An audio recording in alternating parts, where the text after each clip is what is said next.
Кыргыз Республикасынын 2019 жылга республикалык бюджети жана 2020-2021 жылдарга болжолу жөнүндө Кыргыз Республикасынын мыйзамына өзгөртүүлөрдү киргизүү социалдык шарттарды жакшыртуу боюнча максаттарды ишке ашыруу үчүн зарыл.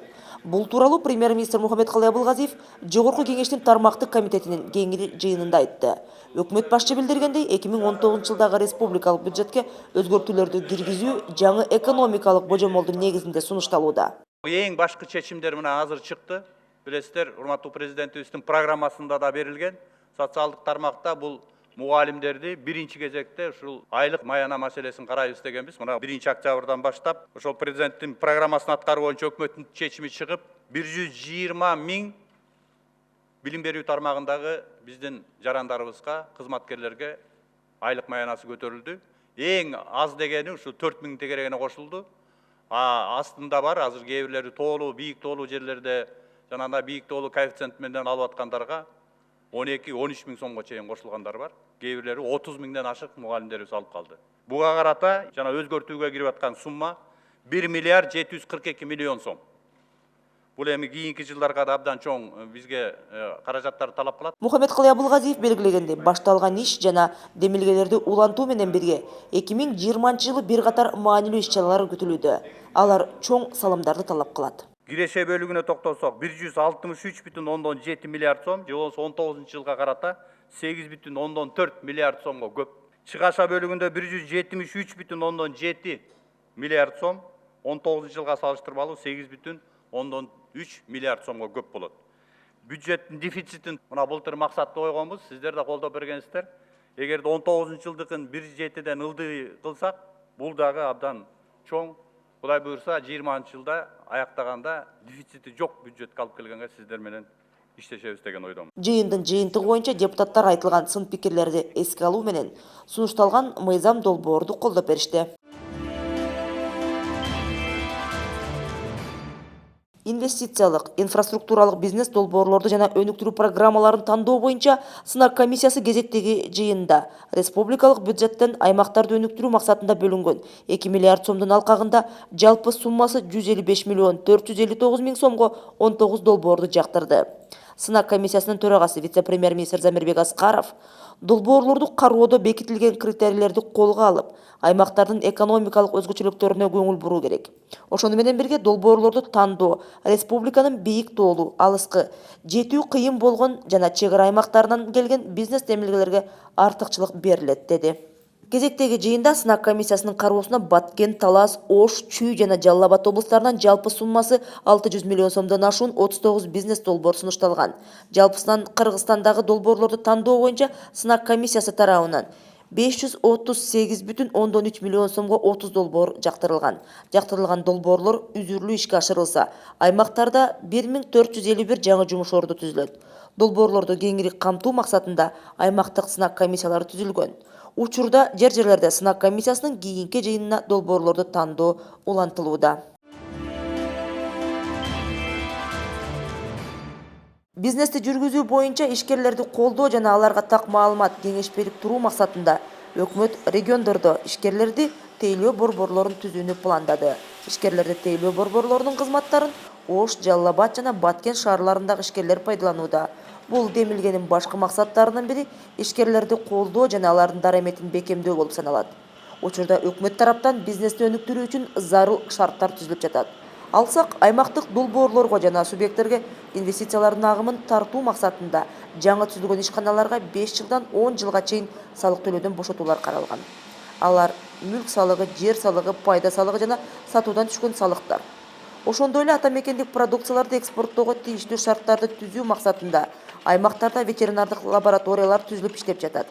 Лабораториялык жабдууларды, диагностикаларды жана биодарларды сатып алуу үчүн Кыргыз өкмөтү 150 миллион сом бөлүп берген. Кыргыз Республикасынын Айыл чарба министрлигинин өсүмдүктөрдүн карантини департаменти экспортталуучу айыл чарба продукциялары сөзсүз түрдө импорттоочу өлкөнүн фитосанитардык талаптарына ылайык келген сертификациядан жана маркировкадан өтүү тууралуу маалымдайт. Тышкы экономикалык ишмердүүлүктүн катышуучусу карантинге алынган жүктү маркировкалап, өсүмдүктөрдүн карантини боюнча аймактык башкармалыгына кайрылат. Ал жерде карантинге алынган продукциянын фитосанитардык абалы кароодон жана экспертизадан өткөрүлөт. Жыйынтыгында экспорттоочу, импорттоочу өлкөнүн талаптарына ылайык келген өсүмдүк продукциясынын коопсуздугун тастыктаган эл аралык үлгүдөгү фитосанитардык сертификат алат. Бул алардын аймагында да эркин жүрүүгө кепилдик берет. Өсүмдүктөрдүн карантини департаменти эскертет. Фитосанитардык сертификатсыз экспортталуучу продукциялар кайра кайтарылат же жок кылынат. 2018 жылы иштин татаал шарттарына карабастан бийликтин бардык бутактары өнүгүү максаттарына жетүүдө биримдикти көрсөттү. Бул тууралуу премьер-министр Мухаммедкалый Абылгазиев Жогорку кеңештин жыйынынын жүрүшүндө билдирди. Өкмөт башчы белгилегендей, 2018 жылы зор жетишкендиктер менен бирге аткаруу бийлигинин бардык бутактарынын биргелешкен күч аракетин талап кылган татаал милдеттер да болду. Комтөр кенин кошпогондо экономикабызда өсүш 103,5% түздү. Жалпысынан республикалык бюджеттин кирешеси 135,5 миллиард сомду кирешеси түштү. Чыгашасы 141,9 миллиард сомду түзүп, 2017 жылга салыштырмалуу 5%га өстү. Анын ичинен салыктык кирешелер республикалык бюджетке 103,7 миллиард сом чогулуп, 2017 жылга салыштырмалуу 13,4%га өстү, же болбосо акчалай 12,3 миллиард сомго 2017 жылга салыштырмалуу көп чогулттук. Салыктык эмес кирешелер боюнча республикалык бюджетке 22,5 миллиард сом келип түштү. Жана расмий трансферттерде 9,2 миллиард сомду колдондук. Муну менен катар премьер өкмөт 2018 жылы бир катар категориядагы социалдык кызматкерлердин айлык маяналарын көтөрүүгө жетишкенин айтты. Өкмөт башчы белгилегендей, өткөн жылдын бюджети социалдык багытын сактады. Бул тармакка 78,4 миллиард сом бөлүнүп, 55,2%-а түздү. Анын ичинен билим берүүгө 30,8 миллиард сом бөлүнүп, 2017 жылга салыштырмалуу 42 миллион сомго көбөйгөн. Саламаттыкты сактоо 19,4 миллиард сом бөлүндү. 2017 жылга салыштырмалуу бул көрсөткүч 1,8 миллиард сомго көп болду. Социалдык коргоого 29,6 миллиард сом бөлүндү. 2017 жылга салыштырмалуу 3,4 миллиард сомго көбөйгөн. Маданият жана динге 3,2 миллиард сом жумшалды. Эми реалдуу сектордо болгон иштерге токтолуп кетейин. Өкмөт өлкөнүн банк мекемелеринин ишин эффективдүүлүгүн камсыздоо боюнча иштерди жүргүздү. Анын натыйжасында экономиканы кредиттөө 127,9 миллиард сом түзүп, 2017 жылга салыштырмалуу 18%га көбөйдү. Анын натыйжасында өнөр жайга 11,5 миллиард сом, айыл чарбасына 23,6 миллиард сом, транспорт 2,4 миллиард сом, курулушка 11,3 миллиард сом, соода тармагына 34,9 миллиард сом ар кандай өлчөмдөгү жана мөөнөттөгү кредиттер берилди. Жалпысынан ошол 127,9 миллиард сомдук кредиттөө болду 2018 жылы. Мындан тышкары ишкерлерди колдоо боюнча кепилдик фондду капиталдаштырдык 300 миллион сомго. Анын натыйжасында 2018 жылы 507 миллион сомго 419 кепилдик берилип, анын ичинен экспортко багытталган 23 долбоорго, аялдар ишкерлигин колдоого 104 кепилдик берилди. Бир район бир ашкана долбоору боюнча 21 кепилдик берилип, анын натыйжасында 2889 жумушчу орну туруктуу абалга келди. Жана аны жаңы жумушчу ушул жана кепилдик фондунун жардамы менен 800 жумушчу орну түзүлдү. Мындан тышкары камсыздандыруу компаниясы капиталдаштыруу 100 миллион сомго, ипотека системасында дагы 2018 жылы 1 миллиард 300 миллион сомдук бюджеттик кредит бөлүндү. Пайыздык ставкасы 10%дан 7%га чейин түшүрүлдү. 2019 жылдын 1 январына карата 4,3 миллиард сомдон ашык каражатка 3800 ипотекалык насыя биздин жарандарыбыз алды.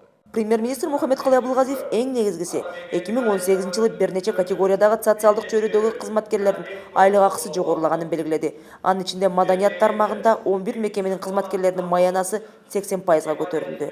Илимий ишмердикти өнүктүрүү үчүн окумуштууларга ай сайын үстөк акынын өлчөмү белгиленди. Машыктыруучулардын айлык маянalарын көбөйтүү маселеси чечилип, ал үчүн 2019 жылдын бюджетине 103 миллион сом каралды. Социалдык коргоо жагынан бирөөнүн кароосуна дайыма муктаж болгон балдарга персоналдуу ассистент социалдык кызматы киргизилди. Баккан адамдарга, айрыкча энелерге ай сайын 4900 сомдон маяна төлөнүп бериле баштады. Медициналык айымдардын жана фельдшердик акушерлик пункттардын ортоңку персоналдарынын айлыгы жогорулады.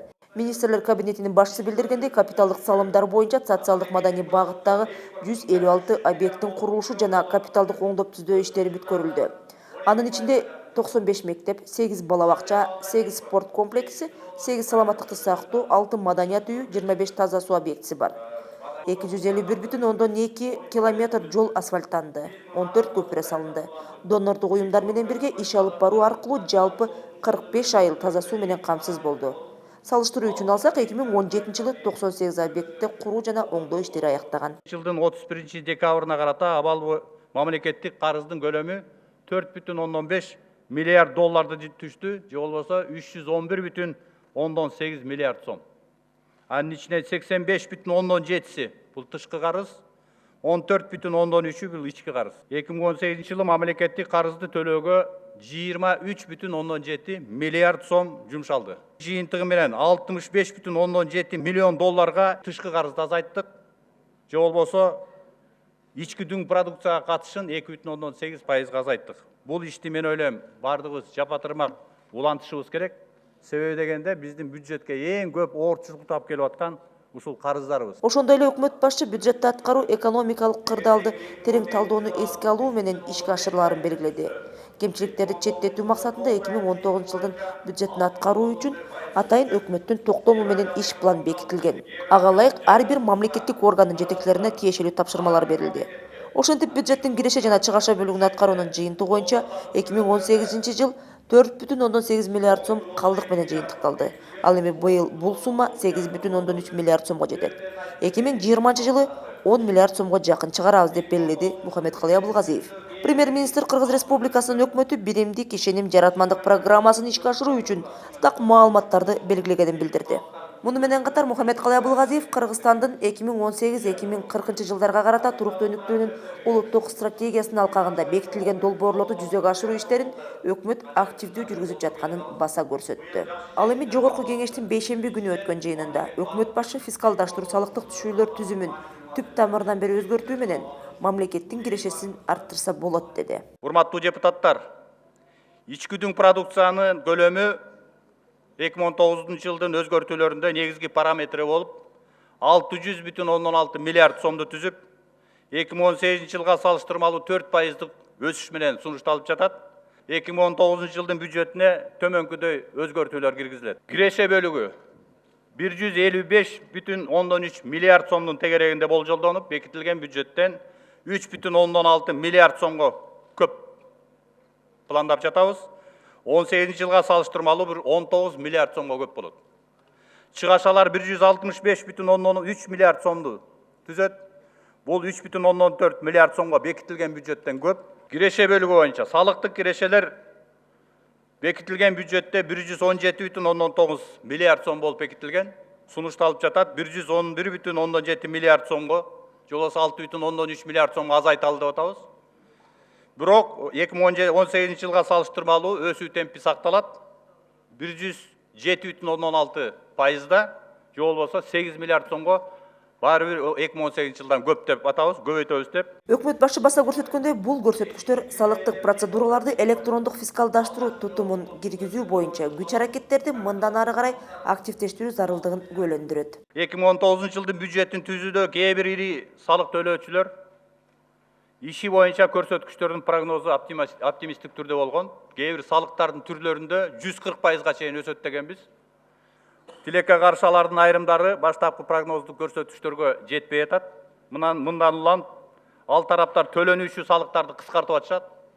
Бул ишканалар боюнча 5,9 миллиард сомго кыскартып атабыз. 2019 жылы республиканын ички дүң продукциясы 2018 жылга салыштырмалуу туруктуу өсүштү көрсөтүүдө. Үстүбүздөгү жылдын 9 айынын жыйынтыгы боюнча экспорт 1,3 миллиард долларды түздү.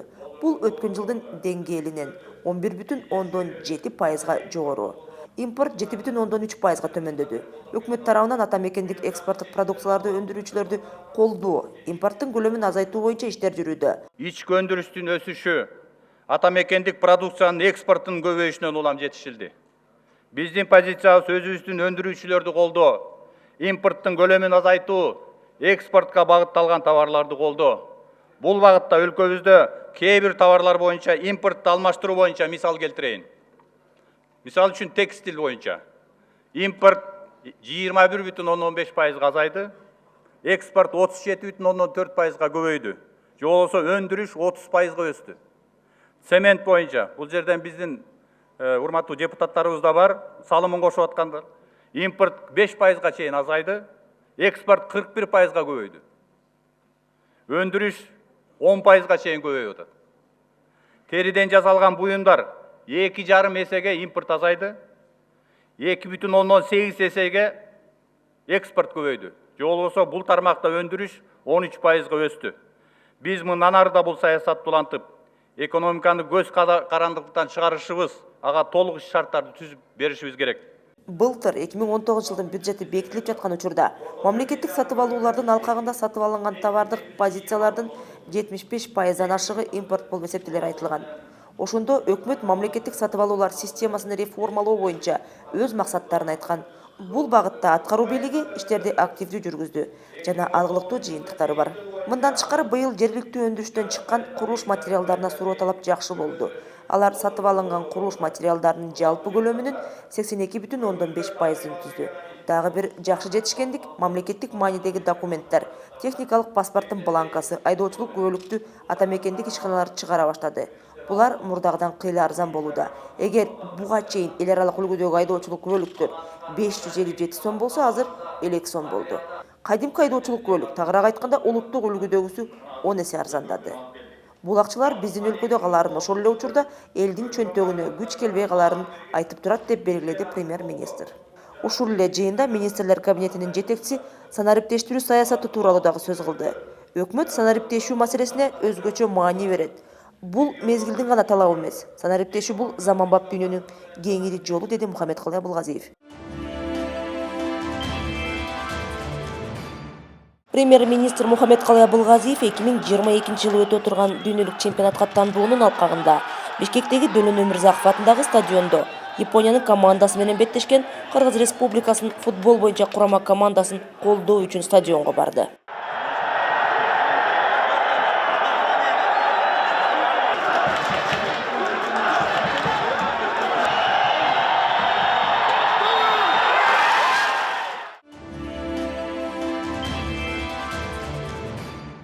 Премьер-министр Мухаммедкалый Абылгазиев Чүй облусуна жасаган иш сапарынын алкагында Кара-Балта шаарындагы Манас спорттук комплексинин капиталдык оңдоп түздөн өткөрүлгөндөн кийинки шарттары жана анын кышкы бассейни менен таанышты.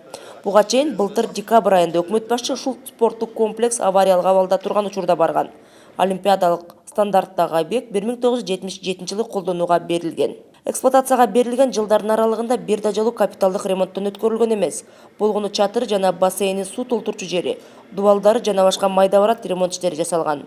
Үстү жабык бассейн авариялык абалда болчу. Бассейн аймак үчүн уникалдуу объект экенин жана спортту жайылтууда негизги ролду ойноорун, ошондой эле Кара-Балта шаарынын жергиликтүү тургундарынын каалоосун, жергиликтүү бюджеттин каражатынын чектелүү экенин эске алып, премьер-министр олимпиадалык стандарттагы бассейнди калыбына келтирүү үчүн зарыл болгон каражатты табуу тапшырмасын берген. Биринчи биздин приоритетибиз өзү балдардын ден соолугу, адамдардын ден соолугу, анан билим деп атабыз.